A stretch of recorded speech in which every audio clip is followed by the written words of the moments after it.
देशामध्ये मध्यरात्रीपासून पेट्रोल आणि डिझेलचे भाव वाढले आहे।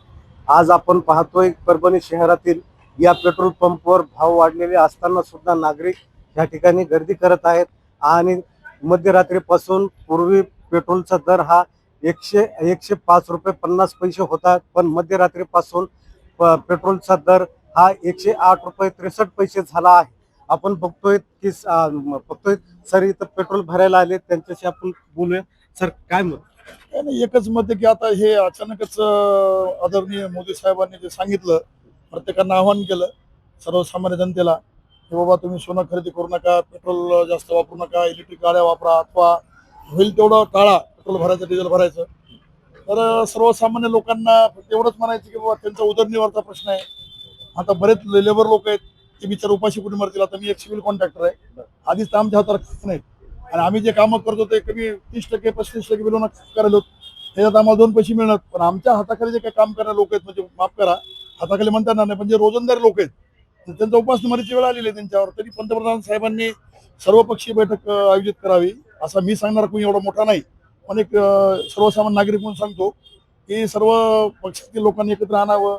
आपल्या देशामध्ये नेमकं चाललंय का हे सर्व पक्षांना सांगावं, मिटिंग घ्यावी आणि सगळ्या जनतेला आवाहन करावं। सगळे जनता त्यांचं ऐकणार नाही असं नाही, पण देशहितासाठी तुम्ही जे आव्हान केले ती जनता आव्हान पेलायला तयार आहे।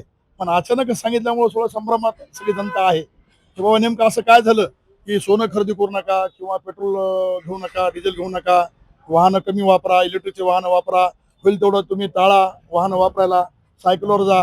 आणि आजच आमच्या परभणीचे लोकप्रिय असे कलेक्टर जिल्हाधिकारी माननीय त्या सायकलवर गेले। काल मुख्यमंत्री श्री माननीय श्री देवेंद्र फडणवीस साहेब बुलेटवर गेले आणि नितीन गडकरी साहेब काल तर बसनं गेले। आणि मोदी साहेब तर त्यांना खरं पाहिलं तर मी आवाहन करतो, मोदी साहेब तुम्ही स्वतःची सुरक्षा यंत्रणामध्ये कटुता करू नका, तुम्ही सुरक्षेमध्ये फिरा, तुम्हाला देशाची गरज आहे। मला स्पष्ट म्हणायचंय 2 वाहनामध्ये तुम्ही फिरले हे चुकीचं आहे, फिरू नका, तुम्ही सुरक्षित राहा आणि जनतेलाही सुरक्षित ठेवण्यासाठी प्रयत्न करा। आमचं एवढंच म्हणणं आहे की महागाई वाढत चाललेली आहे, सर्व जनता व्यापून गेलेली महागाईला आणि एवढं मान्य करतो मी की शेजारील राष्ट्रापेक्षा आपला भारत खूप चांगला आहे, जनता चांगली आहे, आपण सर्व धर्म समभावानं सगळ्या जाती धर्मातील लोक आपण एकत्र राहतो, आनंदाने राहतो, यापेक्षा कुठं काही नाहीये। पण अचानक जे तुम्ही म्हणलात त्यामुळे जनतेमध्ये संभ्रम निर्माण झालेला आहे, तर ते कमी करण्याचा प्रयत्न करावा।